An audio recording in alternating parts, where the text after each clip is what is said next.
This is Dennis Dillon, and I'm here again with another edition of reSURGEnce podcast. And we are truly delighted and excited to have with me today this awesome, dynamic young man in the person of Brian Mpono, and he is the CEO for Ocean Umhlanga Development right here in the beautiful resort city of Durban, South Africa. A pleasant good day to you, sir. How are you?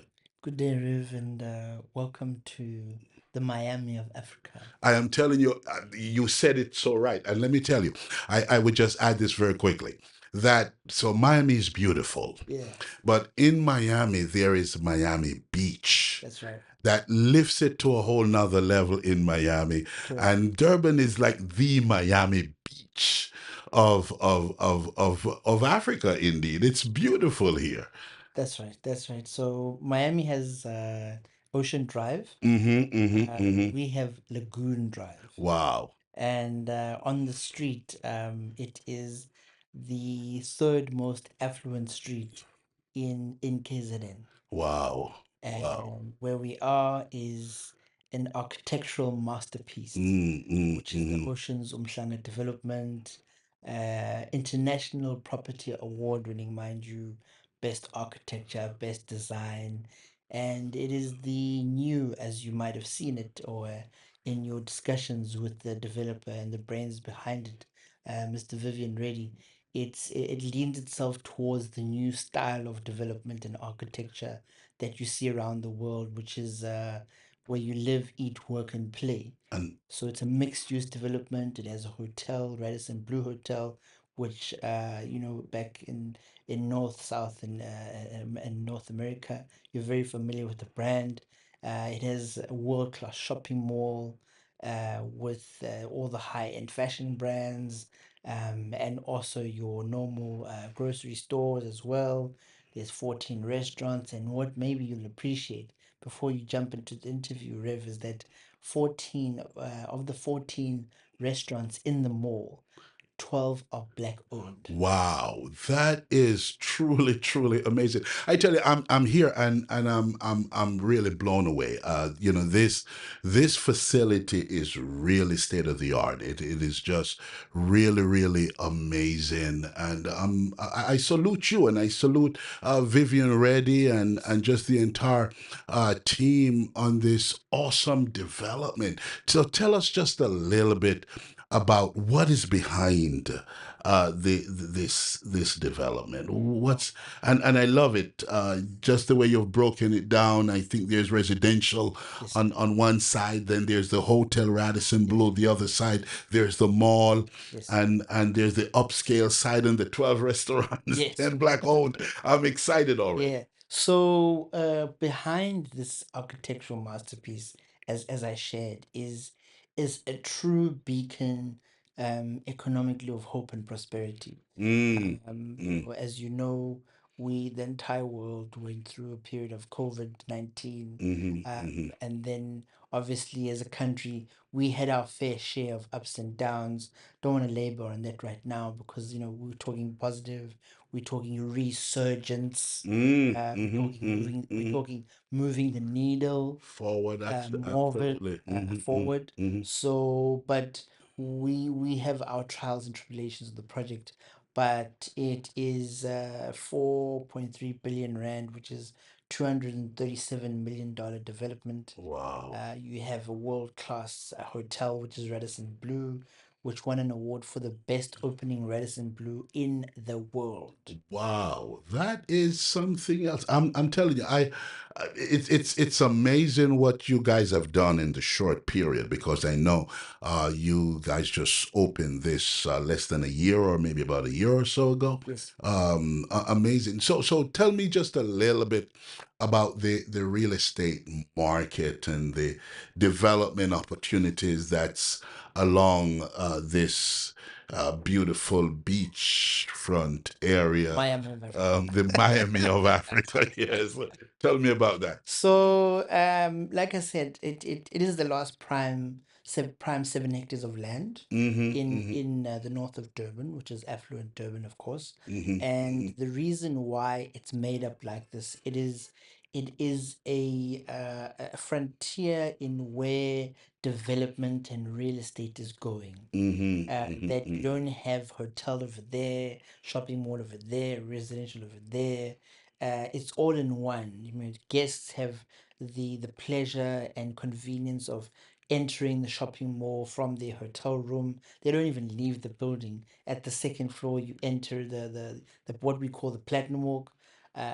Joburg has Diamond Walk. We have the Platinum Walk. Ah, You know, we have we stepped it up above yes, Joburg. I love absolutely. it. Absolutely. You've Mm, got mm-hmm, Gucci, Burberry, D&G, mm. Roberto Cavalli, which opened their first store in Africa. Here. Yes, on the second Wow. floor. You Mm-hmm. walk across, you go to the grocery stores, and then at the far end, true to your point, is two residential towers. Mm-hmm. One is under construction at the moment. We're handing it over in the fourth quarter of next year.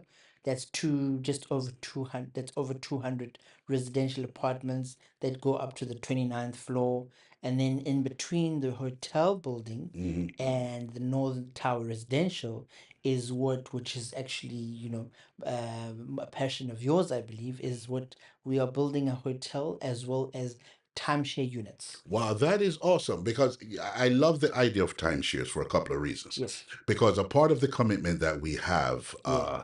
on the US side, and as we keep bringing Africans in America to the continent, Yes. we want to make sure that they're buying something that will link them to the continent so that they're always coming back. And, Absolutely. and I think timeshares is certainly one of the things that will achieve that. Let me also ask you, though, and that is, are there any like public-private partnerships?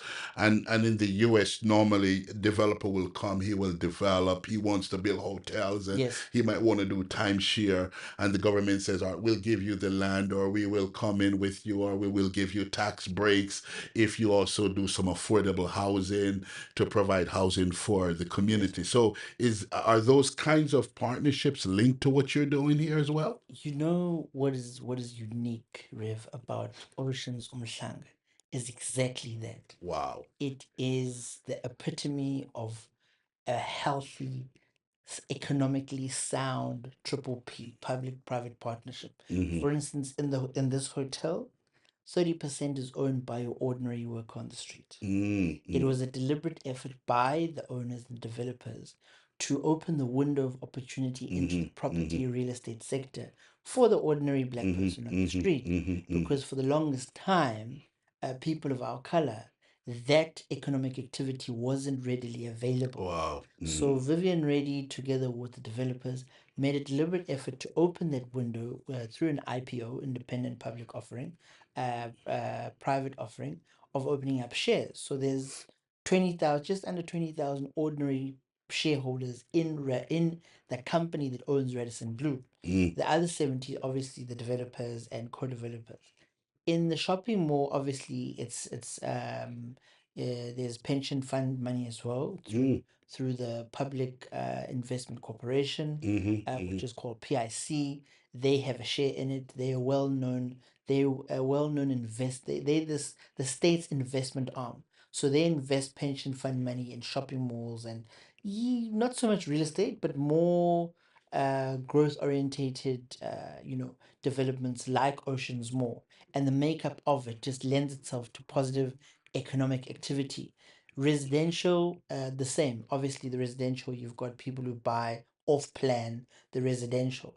Now, the public element comes in where, um, in the sense that this is a catalytic project. Mm-hmm. Catalytic project of the city of Mm-hmm. Durban, meaning that there is a fair portion of city involvement. When Mm-hmm. you want to do something big, Rev, in South Africa, you must befriend your local government Absolutely. because they Same in the US. absolutely. And probably any place in most places in the Yes. world. Yeah. And Mm-hmm. the reason being, Rev, is because you are, number one, you're creating jobs. Governments don't create jobs, they provide the platform and the environment. which is what the city of Durban did for us. Mm-hmm. So we bought the land, the 7 hectares, but there's a lot of other elements like the road network that you see around Oceans, Mm-hmm. which Mm-hmm. is compared to what it was Mm-hmm. because of the public-private partnership relationship. They got involved, especially when it comes to policy, and then by us being developing in this land, we have provided close to 20,000 over the course of the development, 20,000 jobs. And they came in whereby certain policies like so our benefit, for example, is on the taxes.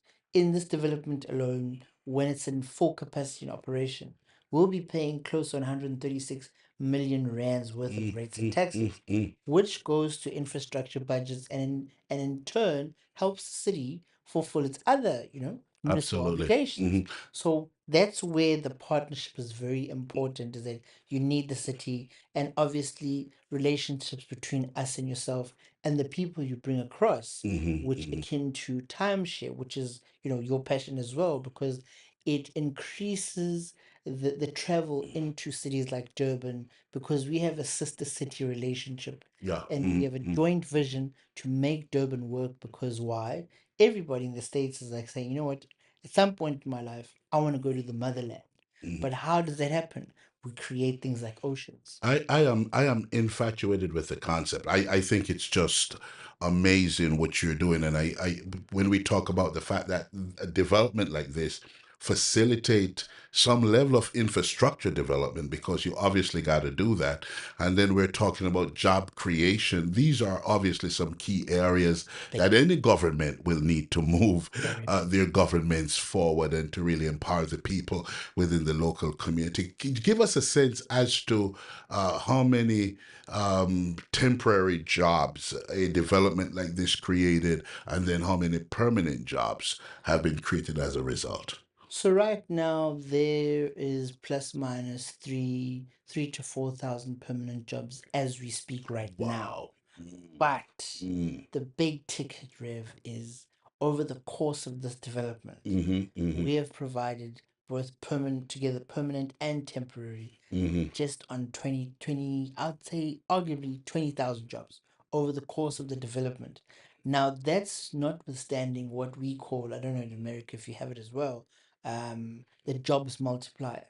So in black culture, if I'm a breadwinner in a house, on average, I feed between 4 to 7 people. mhm, So mhm, 4 to 7 people no longer go hungry because of one person getting a job.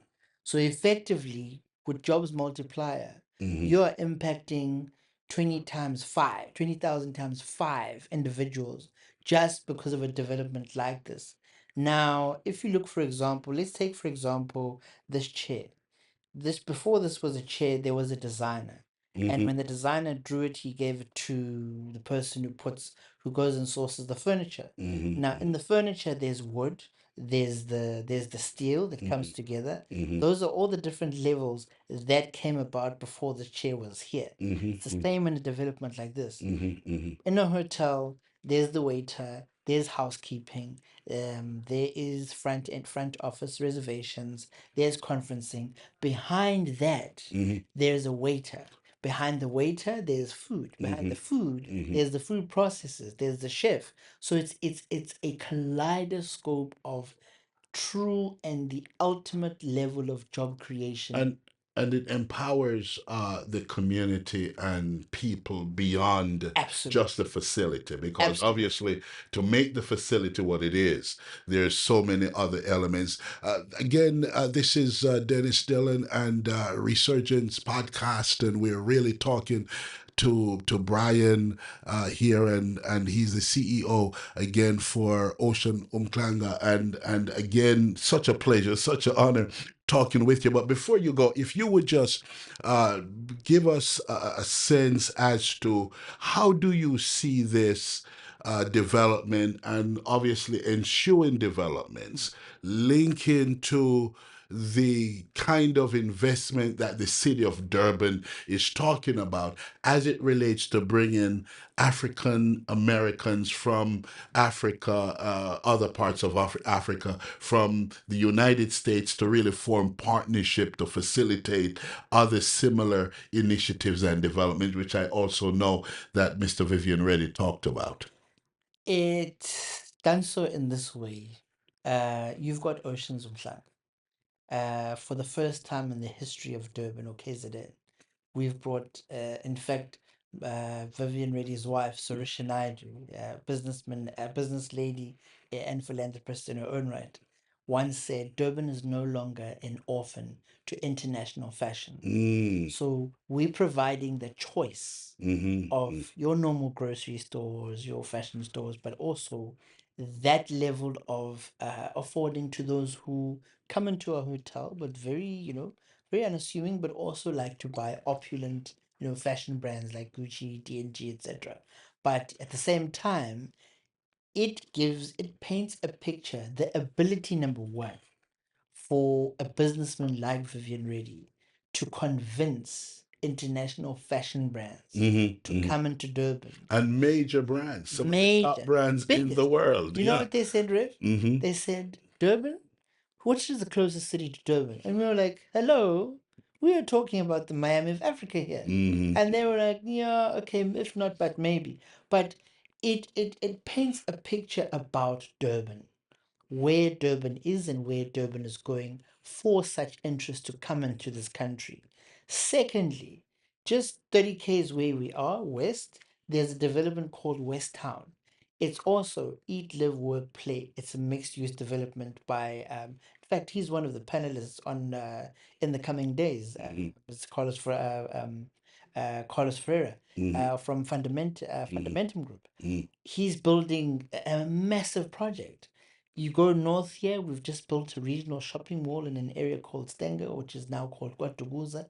So it's a burgeoning activity of economic viability and getting Durban to a level. Thank you to the city of Durban, by the way, and all the various departments that have played a role, economic development, town planning, that enabled us as a developer, or Vivian Reddy and his co-developer rather, to bring Oceans Umhlanga to a success and also spur on other areas in Durban to say, look, let's create a platform and an environment for Reverend Dylan to bring over, folk from America, Europe, from all over the world. Mm-hmm. But that's the essence of what, and in closing point, that's the essence of what resurgence is about. The actual word itself, resurgence, Amen. moving the needle towards. Mm-hmm. Mm-hmm. That's what we're doing. The people you brought over the past 2 days, Rev. In fact, and thank you so much for seeing potential in our city, not Mm-hmm. only because of Oceans Umhlanga, but what the city as Durban has done to go from just a tropical east coast city on the east coast of Africa with a lovely beach, of course, but to a level where we provide. I say Durban no longer is about just the tropical beach and the tropical coast. But we are at a level now where we're not selling hotel beds or selling a plate of food in a restaurant or an apartment. No, we are selling international hospitality at a continental level. So when you tell your group of people in the States, say, look, Vivian Reddy's building XYZ in South Africa, let's go and see. And the first thing they're going to ask you is, say, or how do they do timeshare? That's it. Because I travel there about 4 times a year, Mm-hmm. and when they think holiday, one of three things that they talk about is, Brian, is there a timeshare there? Can we like go there for a holiday or something? Mm-hmm. That's what they say. They don't say we want to stay in a hotel for a week. They say timeshare. Why? Mm-hmm. Because they want to continue to come back. Has a cultural element as well. It's about every black person on the 7 continents of the world draws their roots from Africa. We are solidly in synchronization and synchronicity just about all of this. Brian, we thank you so much, sir, the CEO, for this awesome development project. Again, Ocean Umhlanga. And listen, folks, it's on. We're excited about the journey ahead. We hear about what's happening here in Durban, and you say KZN, so that everybody knows that Yes. KwaZulu Natal, and it is the province here in which Durban is located. We're excited. We look forward to so much more time, so much more dialogue. We'll be back by the time this project next door is through. We'll probably come and talk a little bit more. A little bit more. Thank you so much for joining us. And again, thank you all for tuning in. God bless you, and we will see you next episode.